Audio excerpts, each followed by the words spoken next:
Bonsoir et merci d'être venu. Vous savez que actuellement nous assistons au combat violent entre trois saints creusois. Quand il y a trop d'eau, c'est Saint-Gousseau. Quand le vent est trop fou, c'est Saint-Pardoux.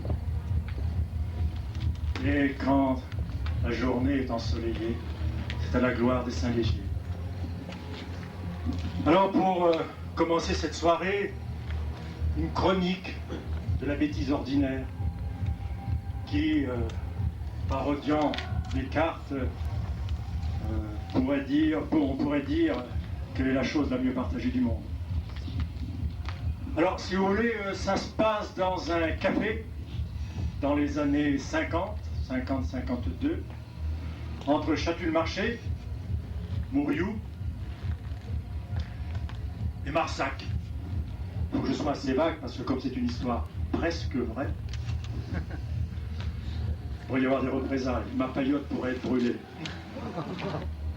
Elle a les yeux à peine fendus, et puis ses pupilles luisantes sont vertes et verticales comme celles des aspis. Entre ses paupières mouchetées de son. Non, c'est pas pour ça, encore que. Je dis pas ça non plus parce qu'elle a des allures de garçon. Elle marche comme un homme, souvent pieds nus.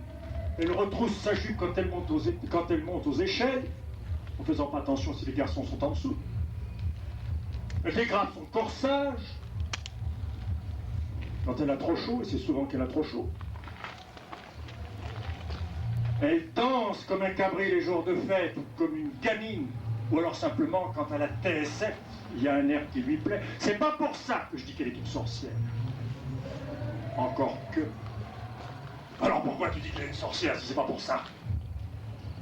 Ben c'est à cause de Gaspard. Parce que Gaspard, il m'a dit des choses sur elle. Tiens, par exemple, il m'a dit que l'autre nuit, là, quand il y a eu l'orage, avec de la grêle, elle était à la Charaude Branloup, toute nue, le ventre cambré, comme ça, vers les éclairs, les cuisses écartées. Et alors? Eh ben, et alors, l'orage s'est arrêté. L'orage s'est arrêté, ouais. Ben, et alors? Ben, et alors, elle s'est rhabillée. Elle est rentrée à la ferme où son grand dadais, le Firmin, l'attendait. Il l'a tabassé. Oh, il l'a pas tabassé du tout. Il a mis la main sur l'épaule, comme ça, il lui parlait bien câlinement, il est rentré, il a fermé la porte. Ben et alors? Ben et alors, moi je te dis que c'est une sorcière. Voilà, c'est comme ça qu'on parlait de Sarah, la rousse, la rookie, comme on disait dans les villages. Au départ, c'était une gosse qui était arrivée pendant l'Exode. Elle habitait Saint-Pierre-des-Corps. Saint-Pierre-des-Corps, c'est à côté de Tours.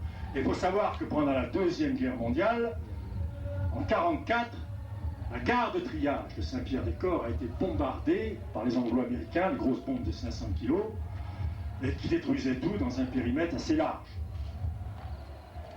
C'était pas le tapis de bombe, enfin c'était une technique qu'on a retrouvée depuis.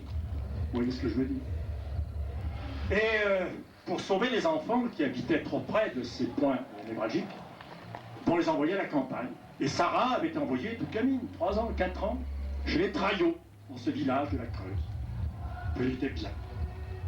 Et les parents avaient été bien avisés parce qu'un jour de bombardement, plus fort, plus intense que les autres, ils n'avaient pas eu le temps de descendre aux abris, ils ont été écrasés sous leur immeuble. Et personne ne réclamant Sarah, ben elle avait vécu à la ferme. Elle était gentille, elle était rousse, elle venait de la ville. Elle était si gentille et si bien tournée, et puis il faut dire qu'à l'époque déjà, les filles ne voulaient pas rester à la terre, elles ne voulaient pas épouser un agriculteur. Il faut dire que la condition de la femme était dure à l'époque. Il y avait un mauvais proverbe qui circulait, on disait plutôt un CRS que la bouse jusqu'aux fesses. Ouais, oui, on disait, Saint-Pierre-de-Fursac, tout ça, je vous assure qu'on le disait. Et Sarah, bien tournée, a épousé Firmin, le fils des Traillots. Le fils des Traillots, c'était un brave garçon. Il y avait qu'un défaut, c'est que comme dans les beaux immeubles, le dernier étage était le plus mal meublé. C'était un peu faible là, vous voyez, la moisette. Mais c'était un bon gars, il avait le cœur comme une miche, vous savez, ces miches que l'on cuisait encore au feu de bois dans les fermes de chez nous jusque dans les années 50. Il avait épousé donc plus tard, et il la regardait comme un trésor, il regardait sa crinière de feu, ça. C'était vraiment quelque chose pour lui de formidable. Il aimait aussi son allure délurée, cette façon qu'elle avait de vous foncer dedans, de vous dire aux quatre vérités, puis de plaisanter aussi. Il l'aimait. Mais au village, c'était pas pareil. Pour les gens du village, elle avait 2 stigmates qui la condamnaient à l'anathème. Premier stigmate, elle était de la ville. Et puis on ne connaissait pas les parents. On ne les avait jamais vus, les pauvres. Ils étaient morts. Puis elle était trop délurée. Il faut qu'une fille, ce soit plus rangée. C'est pas possible. On ne peut pas faire la nique aux garçons comme ça, marcher comme ça. Non. On ne peut pas plaisanter comme ça. Il y a des choses qu'une fille ne doit pas dire. Ça, c'était le premier stigmate. Le deuxième qui la marquait au fer rouge de l'indignité, c'était qu'elle était rousse. Puis les rousses, quelque chose. On l'avait accusée de la fièvre afteuse des années 52. Parce que les rousses sont censées avoir une odeur délétère, forte, qui fait tourner le lait des vaches. Et puis quand elles passent devant une étable, la porte étant ouverte, il vaut mieux qu'elle ne touche pas le pelage, parce que la vache, elle n'aura jamais de veau. Ouais. On l'avait accusé aussi, le on, vous savez, le on qui se promène toujours, il ne faut pas. On ne sait pas qui c'est, mais on l'avait accusé de laver le linge des morts à la Maufond avec les sorcières de la nuit. Alors on ne l'aimait pas. Puis voilà qu'un jour, son grand penet de mari a voulu labourer en défrichant là les côtes de Branloup. Le tracteur s'est retourné. Le pauvre garçon était costaud, mais enfin, un tracteur sur les épaules, ça fait mal. Il était écrasé, mort. Ça arrête toute seule. Elle a du chagrin, mais elle ne le montre pas. Elle a la pudeur de ses sentiments. Elle ne pleure pas devant le village. Mais elle a des difficultés parce que les Traillots, ses beaux-parents sont vieux. Difficile de compter sur eux pour faire marcher cette ferme dans les conditions habituelles. Alors, elle essaie d'autres formules, elle essaie d'imaginer une autre économie à son petit bout de terre, à sa ferme. Elle essaie de mettre sur les rails du futur les petits biens que lui a laissé son époux. Et elle y arrive. Et les jeunes, ils ne pensent plus que c'est une sorcière. Ils ne pensent plus que Sarah, c'est quelqu'un qui va faire le sabbat sur la pierre des fades les nuits de pleine lune. Ils l'admirent, elle. Elle est une sacrée petite bonne femme. Hein. Elle a des idées. Elle a tellement d'idées qu'un jour, elle propose aux femmes du village d'ouvrir une crèche à domicile. Elle dit, il y en a une qui gardera les gosses, puis nous autres, eh ben, on ira à la ville, au bourg, faire les courses. Et puis on prendra qu'une voiture, au lieu de prendre chacune sa voiture. Ça nous permettra de discuter ensemble, qui tant pis si les oreilles des hommes leur sifflent un peu pendant le voyage. Autant mieux. Et elle a d'autres idées. Les femmes qui s'entendaient mieux, qui s'étaient regroupées, commençaient à mieux s'occuper de la comptabilité, de l'économie, de la gestion des fermes de leur mari. Alors, Sarah a eu l'idée de faire acheter par la CUMA, coopérative d'utilisation de matériel agricole, coopérative interfamiliale, de faire acheter un ordinateur.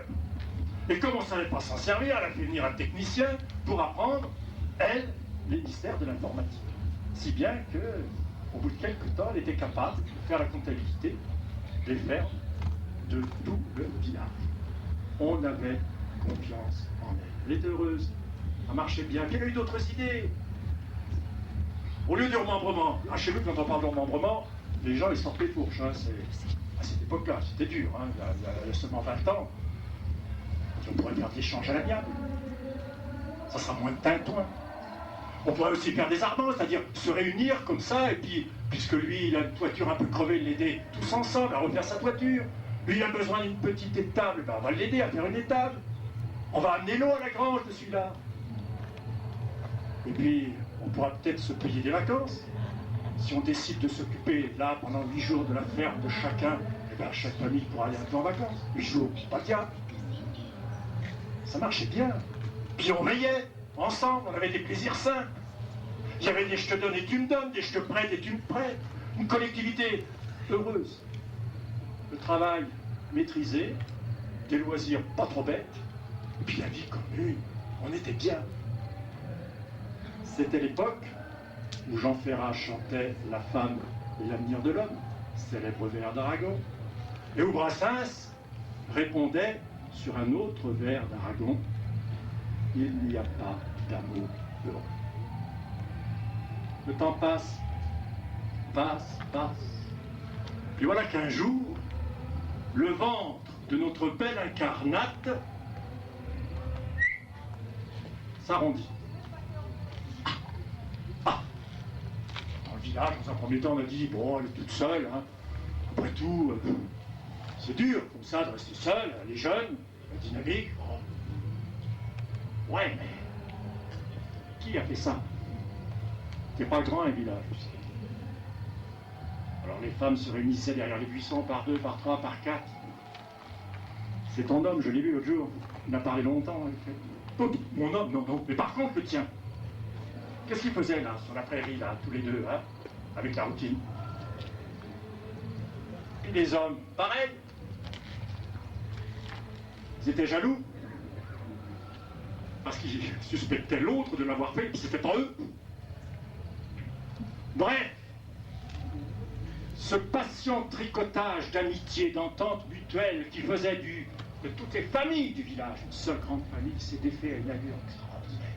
On ne voulait plus de cette sorcière qui finalement, bien sûr, était intelligente, mais c'était pour son propre compte, pour ses sens hystériques. On voudrait bien savoir qui avait servi de manche à balai à la sorcière. Et puis dès qu'elle aurait son gosse, hein, qu'elle décanille d'ici. Elle a eu son gosse. Là, c'était la veille de Noël. Ça tombait bien. Et le père était là. Ah oui, le père bien cravaté, aussi bête que tous les pères pour le premier enfant. C'était technicien informatique. Ah ouais. Qui avait plus d'un clavier dans son sac. On a envoyé les vieux traillots à l'hospice de l'automne ensoleillé. Ils ont profité du prochain hiver pour passer l'arme à gauche. Et on a transformé cette petite ferme en une petite entreprise de travail local, de travail informatique, de travail à domicile. Alors là, il avait posé la cravate. Ils ont eu beaucoup d'ordinateurs, quelques enfants, mais la coupure dans le village, elle est restée. Mesdames, messieurs, si vous avez une splendide chevelure couleur de feu, gardez-la. Quand vous serez amoureux, quand vous serez les plus beaux du monde, je vous donne rendez-vous à la prochaine étape. À la sortie du village, 2 petits vieux qu'on n'a jamais connus jeunes, qui habitent une maison un peu en ruine. Par rapport aux vieux d'aujourd'hui, ils sont beaucoup moins grognons, beaucoup moins exigeants, beaucoup moins gourmands. Ils sont gentils. Et comme ils ne sont pas atteints par les maladies de l'âge, eh bien, ils seraient presque gais. Ils sont tellement gais d'ailleurs que toute la journée, les enfants viennent les voir, courent autour de leur table, en écrasant un peu les pattes de Muguette, la chienne aveugle, sous la table. Et puis en tirant la queue du chat, Belzébuth, qui n'aime pas trop ça, mais comme on lui a interdit de griffer les enfants, ben, il se tient tranquille. Ils sont heureux, ils sont heureux, ils sont paisibles. Sauf ce soir de Noël. Les enfants ont joué toute la journée, là, chez eux, et ce soir, là, ils sont de chaque côté de la cheminée, tristes, soudain. Il n'y a pas de lumière dans la maison, et il y a juste, si vous voulez, les flammes qui éclairent leur visage, avec leurs orbites un peu enfoncées, qui découpent des reliefs un peu effrayants sur leur visage de vieillard. Et elle soupire. Ah. Il nous faudrait un enfant. Oh, Amélie, t'es pas folle? Il aurait fallu y penser il y a 50 ans, au début du voyage. Aujourd'hui, c'est trop tard. Je sais bien, mais tu sais bien qu'on n'a pas pu. On a fait ce qu'on pouvait faire, et on n'a pas eu d'enfant, c'est pas notre faute. D'accord, on va pas se plaindre maintenant. Et il prend son soufflet, et puis il essaie de ranimer un peu le feu, pour s'obliger à penser à autre chose. Mais elle reste obstinée sur cette idée d'enfant. Quand même, c'est bien triste. Écoute, Mélie, on a les enfants des autres. On a une chienne, elle est aveugle, d'accord. On a un chat, il est un peu bourru, d'accord. Mais il y a des tas de gens qui n'ont pas tout ça. Puis tu sais, à notre âge, on a deux solutions. Hein? Ou on est plein de regrets et de mélancolie, et on se défait dans la tristesse. Et ça, tu sais, on le refuse. Ou alors, on fait la part du rêve, même à notre âge. Tiens, c'est la nuit de Noël. On va aller se coucher. C'est une nuit de prodige.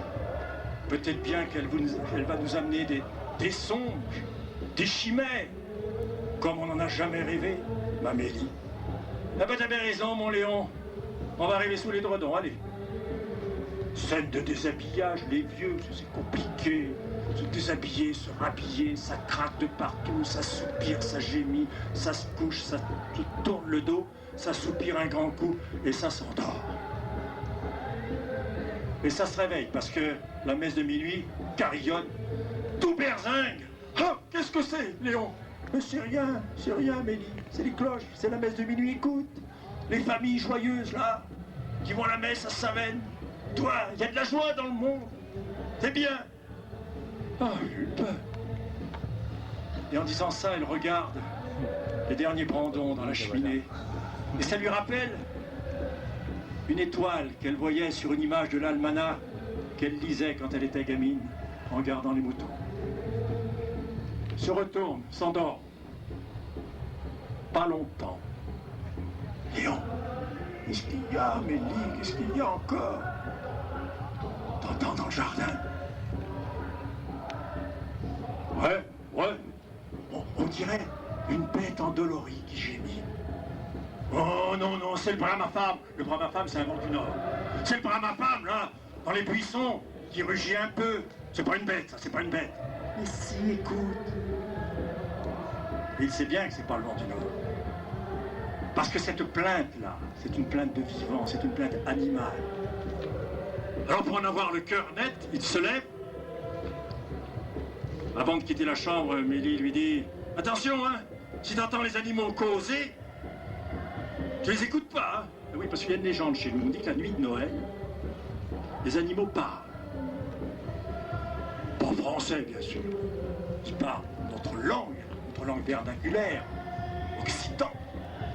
Mais malheureusement, celui qui les entend, il est condamné à une mort violente avant le premier de l'an. Alors oui, ça lui fait pas longtemps à vivre. Alors, mon Léon, tu te bouches les oreilles, hein, quand t'es en bas. Ouais, il sort. Nuit d'hiver, la neige, toute bleue, là, clair de lune. Clair de lune souvent voilé par les nuages. Et il entend cette plainte qui décidément semble presque une plainte humaine. Alors il s'avance, il n'ose pas regarder au ciel parce qu'il dit si jamais là-haut les étoiles me font des signes que je comprends pas, ça peut me porter malheur, là. Ne regardons pas les étoiles surtout. Il est un peu superstitieux. Puis d'un seul coup, il entend sur les cimes, c'est un puits qui est juste à côté de Padan, c'est assez haut. Il entend un hurlement de loup sans doute. Il se rappelle qu'on disait jadis, la nuit de Noël, les loups descendaient dans les villages et que les gens lâchaient leurs brebis, non pas pour les faire manger, mais qu'il y avait là une paix universelle qui faisait que les loups et les brebis jouaient ensemble jusqu'à l'aube. Alors, c'est peut-être les loups qui descendent. Il entend à nouveau cette plainte, mais dit, mais on dirait tout de même, on dirait. Et à ce moment-là, la lune devient très nette, les nuages sont chassés par le vent. Il aperçoit, au bout du carré de choux couvert de neige, un enfant, un angelot, un chérubin, couleur de sucre, avec de longs cheveux argentés sur ses épaules. Alors là, il aurait presque envie de se pincer, mais il a tellement froid aux pieds. Et les gifles du vent sont tellement fortes qu'il sait bien qu'il n'est pas dans son lit, qu'il ne rêve pas. Et l'enfant se lève et s'avance vers lui. Et lui tend la main. Vous voulez un enfant, Mélie et toi? Vous voulez connaître le bonheur dans votre vie, d'être père, d'être mère? Ben voilà, emmenez-moi chez vous. J'y resterai quelque temps. Vous verrez, je serai un bon fils. Si tu es d'accord, Léon, tu tends ta main de cœur, la paume vers les étoiles. Je poserai ma main dedans, mais sans la laisser trop longtemps, parce que tu vois, j'ai une main de neige, et la moindre chaleur la fait fondre. Léon, un peu interloqué, mais presque machinalement, tend sa main, et l'enfant y pose sa main de neige, la retire aussitôt.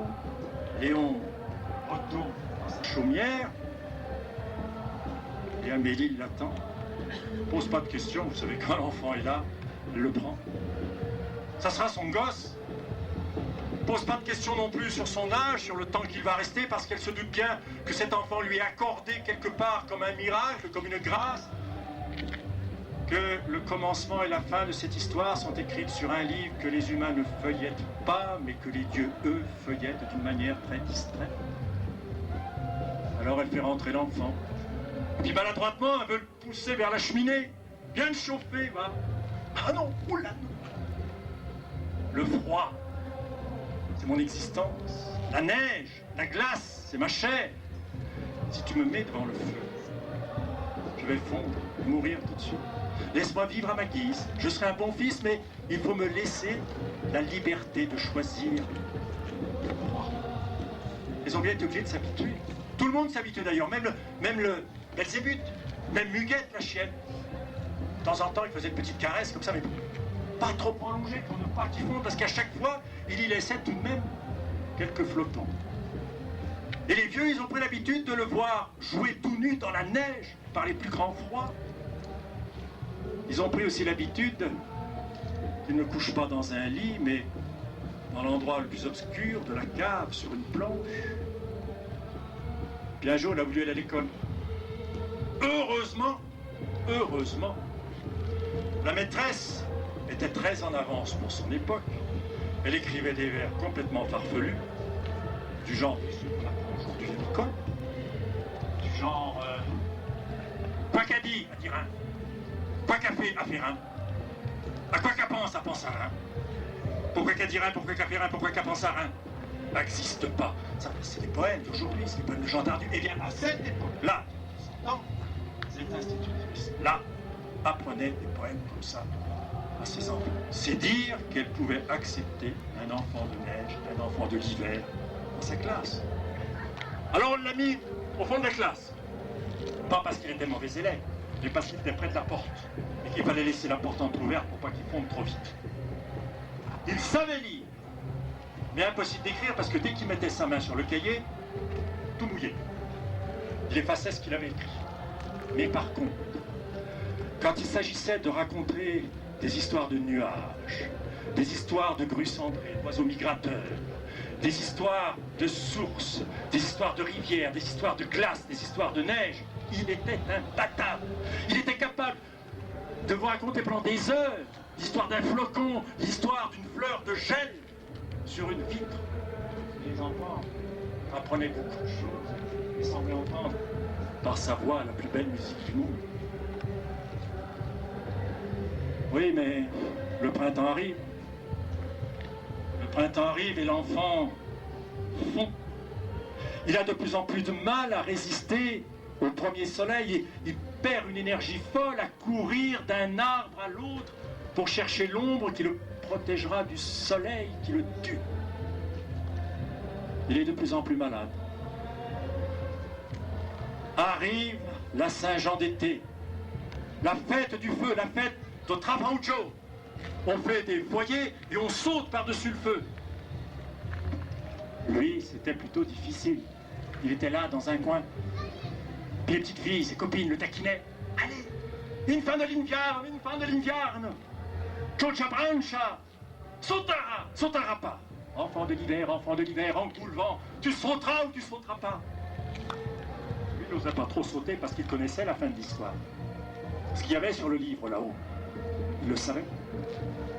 Enfant de l'inviarne, ah, il se lève sur ses quilles flageolantes et il ne restait plus que de pauvres stalactites de glace sur lesquelles il courait.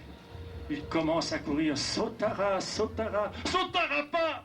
Si, il a sauté, mais à ce moment-là, le vent d'autant a attisé la fournaise, qui est une grande flamme avec deux langues, qui a happé le pauvre enfant. Et les deux vieux, Léon et l'Amélie, qui venaient juste d'arriver, parce que pour monter à Savenne, c'est long quand on est très vieux. Ils ont juste senti sur leur visage quelques petites gouttes. C'était les derniers flocons que la flamme avait mangés. Je ne vous dirais pas qu'ils étaient gais, mais ils étaient raisonnables. Mais tu vois, Amélie, on a tout de même connu les joies d'avoir un enfant. Malheur aussi de le perdre. Mais quand le conte a été si beau, faut pas trop pleurer. Allez, retournons chez eux. Et comme les enfants qui étaient là avaient bien compris leur détresse, ils les ont accompagnés, ils ont recommencé à courir autour de la table. On dit qu'ils courent encore. C'est au crépuscule et souvent chez nous, les crépuscules de septembre projettent une lumière rouge. Ce soir-là donc, il est dans son donjon, dans sa chambre, face à la meurtrière. Et par la meurtrière coule cette lumière qui l'inonde. Et il aime ce rouge, comme il aime le sang, quand il guerroie. Il est donc dans cette lumière rouge, comme dans une lumière de sang. Et ma foi, il y resterait si le soleil restait suspendu dans cette clarté vermeille qui inonde toute sa chambre. Soudain, par la meurtrière, il voit Aymeric, son grand veneur, qui passe au galop et qui s'en va dans le soir. Où vas-tu, Aymeric? Oh, je vais faire ma menue chasse, poser quelques lacs, quelques trébuchets, quelques cornets de glu pour attraper les oiseaux. Eh bien, écoute, j'aimerais bien ce soir, Aymeric, que tu me ramènes des grives. C'est menu gibier, mais j'aime beaucoup, et les femmes aussi. Elle est brune, elle a de grands cheveux, elle a des yeux sombres, de très grande profondeur. Quand elle marche, elle semble se déplacer sans que l'on voie le mouvement de ses pieds ni de ses jambes. Et elle a une voix dolente et rauque. Vous devinez, c'est un loup-garou. Or, le loup-garou, quand il se jette sur vous, s'il n'arrive pas à vous jeter à terre, vous ne risquez pas grand-chose. Mais dès qu'il a réussi à vous faire tomber, trébucher, tomber, alors là, avec ses griffes, il vous déchire. Aymeric essaie de résister. Il a sorti sa dague et il donne comme ça des coups au jugé. Il lui semble même parfois qu'il touche dans la chair dure de cette bête. Il la voit. Elle a une taille humaine, mais elle est beaucoup plus puissante. Il voit sa fourrure hirsute dans le reste du jour. Il voit même des coulées rougeâtres. Il a dû la toucher avec sa dague. La bête charge. Il mouline l'air à toute vitesse pour se défendre. Il la touche. Il lui coupe une patte. Et il entend la bête qui se sauve en hurlant. il la met dans sa gixière. Et il rentre au triple galop, au château. Il monte à la salle des gardes. « Messire, vous n'aurez pas de grippe ce soir. » « Mais j'ai été attaqué par le loup-garou. Et tu as pu te sauver de ces crocs et de ces herbes. Oui, oui, oh, le combat était rude. Mais j'ai un souvenir, messire, et je vais vous le donner. J'ai pu lui couper la patte. Donne, mon Aymeric, donne-moi la patte du loup-garou. » Aymeric plonge sa main dans la gibecière et voyez les sorcelleries du diable. Au lieu de sortir une patte griffue, hirsute, il sort une main de femme blanche, longue et baguée. Hugues la reconnaît. Il monte à toute vitesse jusqu'aux appartements de sa femme. Il entre. Il sort sa dague. Elle est là, face à la cheminée, essoufflée encore. Elle s'est enveloppée dans une grande cape de velours vermeil. Il s'approche d'elle, à pas de chasseur. Il tire la cape et il voit le membre mutilé. On ne plaisantait pas avec les loups-garous à cette époque, et Brachet moins qu'un. Il tranche la gorge de son épouse. Elle meurt, et son cri de femme se transforme en hurlement de loup. Et son corps dénudé, son splendide corps d'albâtre, se couvre d'une fourrure hirsute de loup.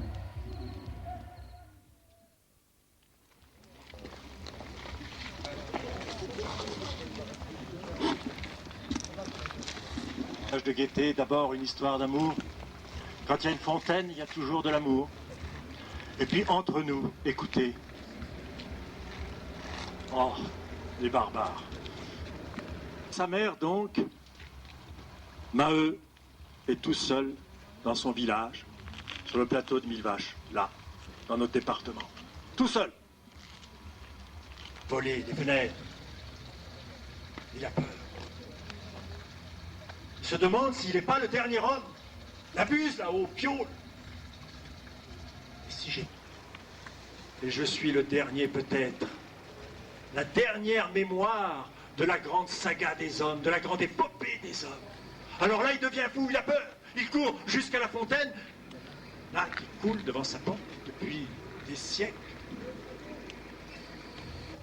Maheu est seul, il voudrait une présence féminine. Et tout ce qu'il voit autour de lui devient femme. Mais femme hystérique, femme outrancièrement caricaturale, avec des fesses hypertrophiées, des cuisses énormes, des ventres ombreux. Tout devient sujet, suspect à son désir. Alors il sort.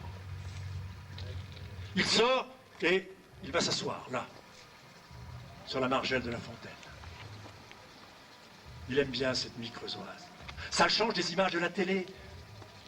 Le monde à la télé, est-ce le vrai monde?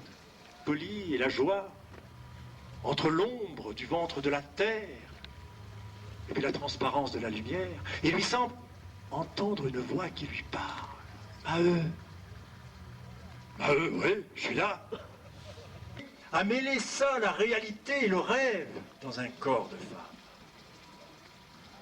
Eh bien, il pourra t'arriver des choses que tu ne soupçonnes pas. Mais jusqu'à maintenant, tu ne les mérites pas. Qu'est-ce que c'est que ce langage de sorcière, là? Je comprends rien, moi, tout ça. Je comprends rien à ces mots de lisière, là. Écoute-moi, Maheu, un jour, ces mots te paraîtront évidents. Prendre un grand pot, tu sais, ces grands saloirs de grès qu'utilisaient les vieux dans le temps, pour mettre le porc en conserve. Tu le montes et tu le mettras retourné sur ma dalle. Et puis après, tu iras dans ton fruitier et puis tu prendras 2 pommes de reinette et tu les mettras sur le fond de ton pot de grès. Et puis après, tu iras dans ta grange, tu prendras un épi de maïs, tu l'éplucheras et les grands cheveux blonds du maïs, tu les mettras sur les pommes de reinette. Allez, va. Bon, pourquoi je ferais ça? Mais fais-le, Maheu. Tu n'as rien à faire, tu t'ennuies. C'est vrai que je m'ennuie, ça changera un peu. Hop, à la cave. de totem, quelque chose d'un peu ridicule, un épouvantail qui est plus fait pour repousser le désir que pour l'attirer. Alors il pense que La Fontaine s'est moqué de lui. Ouais, je voulais une femme et puis on m'envoie une caricature. C'est laid, ça. Je vais le démolir, et s'approche. Puis au moment où il lève son grand poing de paysan, il regarde ce simulacre et il trouve quelque chose d'émouvant, d'implorant même. Alors il suspend son geste, et puis brusquement, il se retourne et il s'en va. Puis il revient, et se penche sur La Fontaine. Qu'est-ce que je dois faire maintenant? Bah, tu vas travailler, c'est presque l'aube. Tu vas te coucher 1 heure si tu veux, et puis bah, tu prendras ta journée, et puis demain, quand la nuit sera au plus tôt de son âme, reviens t'asseoir là, près de cet objet hétéroclite que tu as fait. Puis s'est endormi. Puis il a entendu une voix. Maheu, est-ce que je suis sous tes paupières? Il se réveille, il se retourne. La fontaine ne coulait plus. Mais à la place de la fontaine, une femme d'une beauté extraordinaire, une femme comme il n'en avait jamais vu à la télévision, ou pourtant parfois il y en a qui sont pas trop mal, et comme il avait même jamais osé en rêver. Et nue, dans cette nuit de printemps, elle écarte les bras. Mais qui êtes-vous? Qui êtes-vous? Je suis la femme de La Fontaine. Par le truchement de cet objet que tu avais fait, et par la force de ton rêve et de ton désir, bien voilà, je suis devenue femme. Si tu veux, on s'aimera toutes les nuits. Alors il s'est jeté dans ses bras de lune. Ils se sont aimés, aimés. Toutes les nuits, tout l'été. Le matin, elle disparaissait, et le simulacre reprenait la place, et La Fontaine se remettait à couler. Le soir, La Fontaine s'arrêtait, le simulacre disparaissait, et elle était là. Toujours plus belle, ah, toujours plus belle, toujours plus belle. Il se passait des choses étranges. Au fur et à mesure que le temps passait, les cheveux de maïs, le jour, devenaient cassants, tombaient. Les pommes de reinette devenaient de plus en plus flétries. Et le pot de grès se couvrait de mousse et de tablure. Et la femme, la nuit, elle aussi vieillissait. Il semblait que elle n'ait qu'un seul été à vivre. Mais lui s'en apercevait peut-être, mais il l'aimait tout autant. Simplement, il était plus tendre, plus doux avec elle. Quand les premiers migrateurs passèrent, elle pleura. À la première neige, elle mourut dans ses bras. Alors il voulut la rendre à La Fontaine. Il la prit et la laissa glisser dans l'eau. Et quand l'eau, brisée par le choc du corps, redevint paisible, redevint miroir, il se pencha. Son visage était celui d'une fin de vie. Alors, il est rentré dans sa maison, il a allumé le poste de télévision, il ne voyait pas très bien les images, les larmes les rendaient très floues. Comme il était tout seul, il s'est mis à parler tout seul en se balançant un peu. J'ai eu un bel été d'amour. J'ai eu un bel automne d'adieu et de tendresse. Il me reste un très très long hiver pour me souvenir. Allez, venez entendre la dame la misère, nous rirons un peu.